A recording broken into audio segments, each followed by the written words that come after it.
welcome back to Let's Go.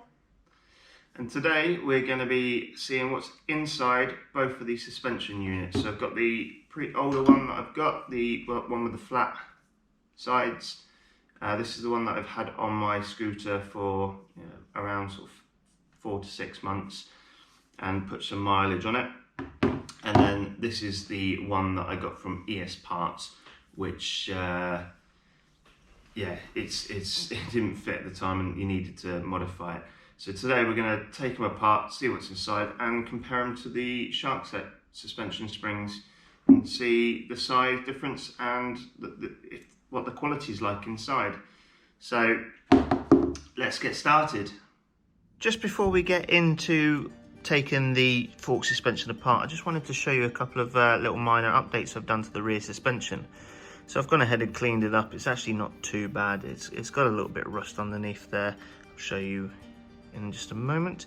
I've actually taken this wire out and wrapped it, not put it through there, and taped it to the underside so that it doesn't touch the wheel. There's plenty of clearance, and then straight down there opposed to under there, so it's keeping it away from this while it's compressing. And then under here you can see that it comes out under there.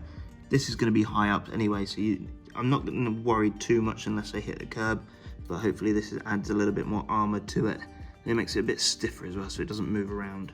And then put it up here, cable tied it all together, just there. Right, so what we want to do is pop these caps off. Oh,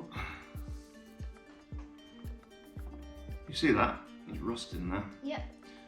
There's just a little bit of rust in here. Yep, so be careful of that. So even though there's caps on there to stop moisture getting in, you can see here that there's rust around there. So let's put this one aside. So this is the one that we have been using. So taking the next one off, it's exactly the same. So rust in there as well. So if you do buy one of these, make sure that you are doing some sort of weather treatment. So it looks like there is a hex screw down in there and some gunk as well. So there's metal shavings.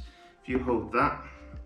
So yeah, there's some metal shavings in this side, and it looks like there are some metal shavings in this side as well, but there's also some goo. I'm guessing it's the goo that comes out here. I'm looking at the top here where the main bolt goes through and holds it all together.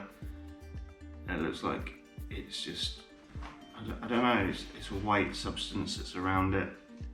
And it looks like they're using one of those nuts with the plastic inside that basically tightens itself onto there. So let's see if we can get this open. We're going to take off these seals next. If you're doing this to do some repairs, just be careful that you don't damage the seal. So as you can see here, we've got rust around these bits. So next we're gonna take off these here. Just to use a little flathead. I'd recommend using something plastic and then open these up, but I'm not expecting mine to survive today. So use an extension as an extension on an extension to get down in there. So you have to be extremely careful with these because we don't want the springs to just fall out. So there's one.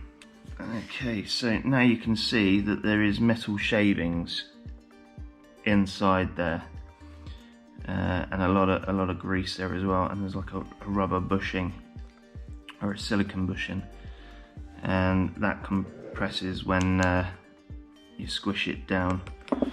And on this side, it looks like they welded a nut on, so you're not going to be able to get from the bottom there. I don't know if you can see that. And there's some rust in there too. Alright, let's try and get the other one out.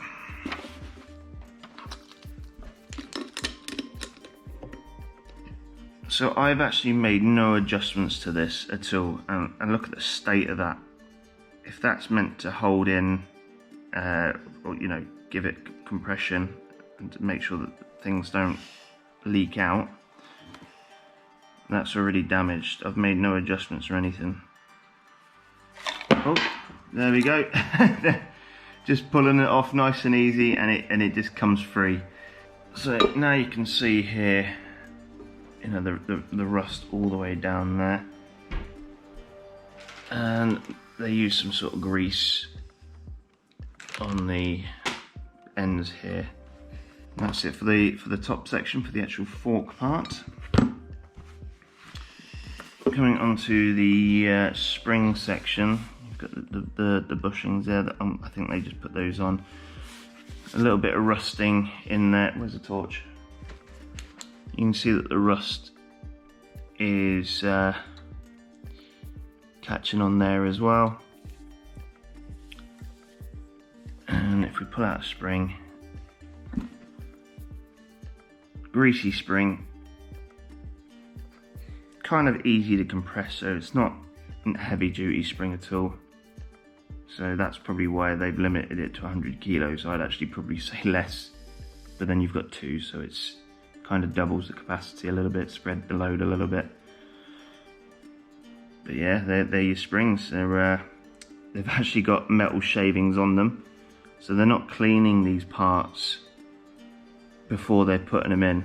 They're just shaving them down and chucking them in there really, and then adding some grease. So that's that one. Let's take apart the other one and see if they share the same springs. And just in comparison to the Shark Set suspension, there you go.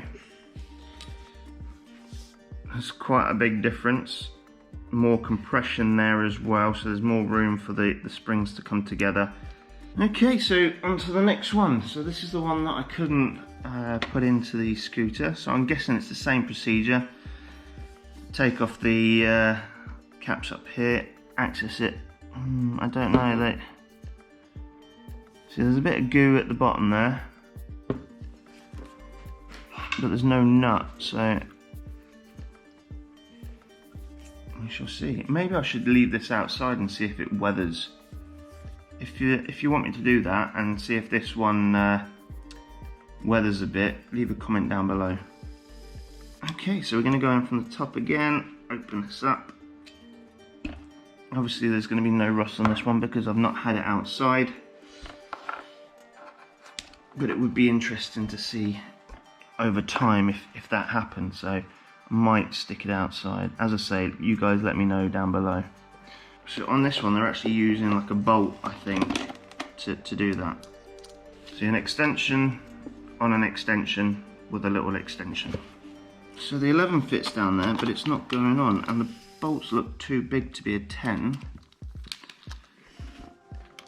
Oh, let's give it a go. Oh, no, oh, maybe. See if it will do it.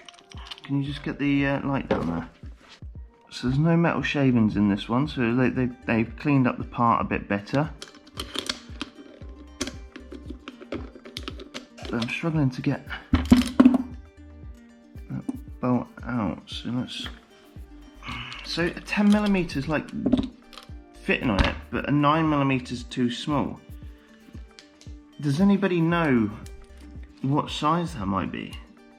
Comment down below.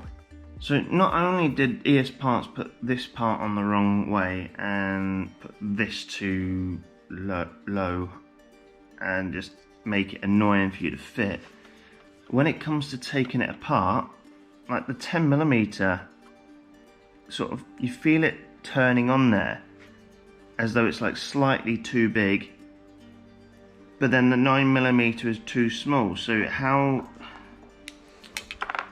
the repairability factor of this is terrible if you don't have the right tools. Like, I've got many different socket sets here. I've got metric and imperial.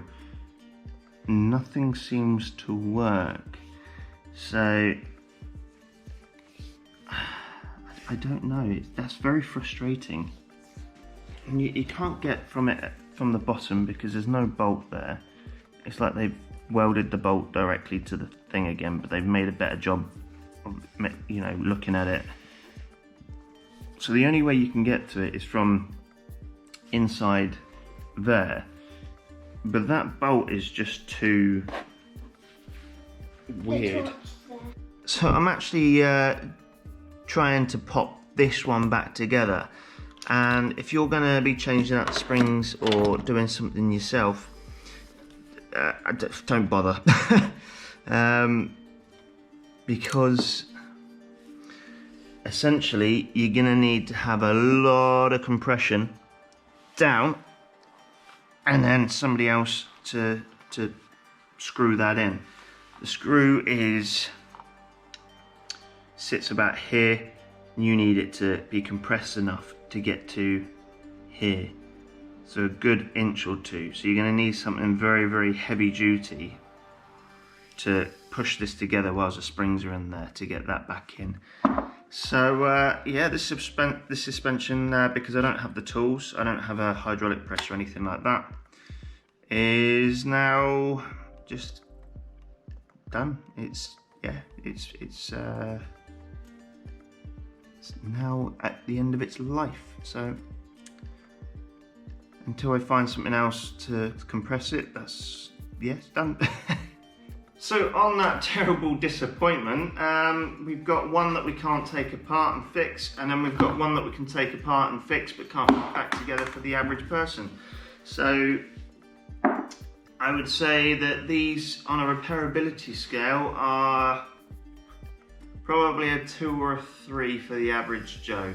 If you've got your own shop and your own like hydraulic tools, you're going to need something to press that together to do that, and you're going to need some sort of weird measurement for that to get that open.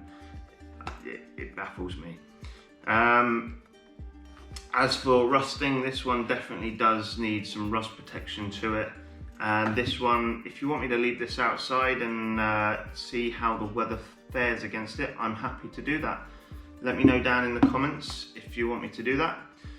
And yeah, so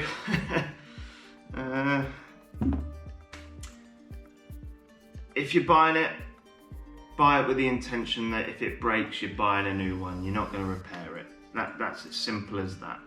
They are fairly cheap, but then again, if you're buying one every so often because, you know, the terrain that you're doing or the fact that it's rusting, or that does add up. So maybe the shark set is a better alternative because you can change the springs out fairly easy, super easy. Actually, should I do a speed test of the changing the front springs out?